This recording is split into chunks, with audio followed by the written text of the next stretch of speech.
করছে, ঈদ পূজা করছে, আগামী দিনে ল্যান্টন পূজা করবে। এই ধরনের নেতা এখনো বেঁচে আছেন, এখন বয়সের বাইরে তারা চলতে পারেন না, তারা বড় রাজনৈতিক নেতা। রাজনৈতিক দল বিরোধিতা করেছে, আজও করে যাচ্ছে, নিমন্ত্রণ পেয়ে যাচ্ছে না,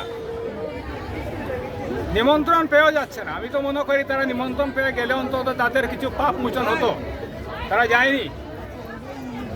জানি না কাদেরকে তুষ্ট করার জন্য তারা এরকম কাজ করছে। আমরা আজকের এই বিষয়ে আমরা যাচ্ছি না, শুভ কাজ হোক, সকলে মিলে আমরা ভগবান শ্রীরামচন্দ্রের মন্দির পুনর্নির্মাণ হচ্ছে, আগামী 22 তারিখ শুভ উদ্বোধন হবে, রামলালার প্রাণ প্রতিষ্ঠা হবে।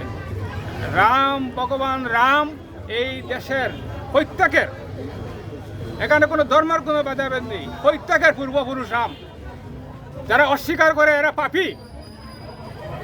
রাম এই দেশে, আমি জানি না মুঘল কয়েকশো মানুষ নিয়ে এই দেশে এসেছিল, সকলে তো এই দেশের মানুষ। ধর্ম পরিবর্তন হয়েছে, কিন্তু সকলের আদি পুরুষ, মহামানব রামচন্দ্র ছিলেন।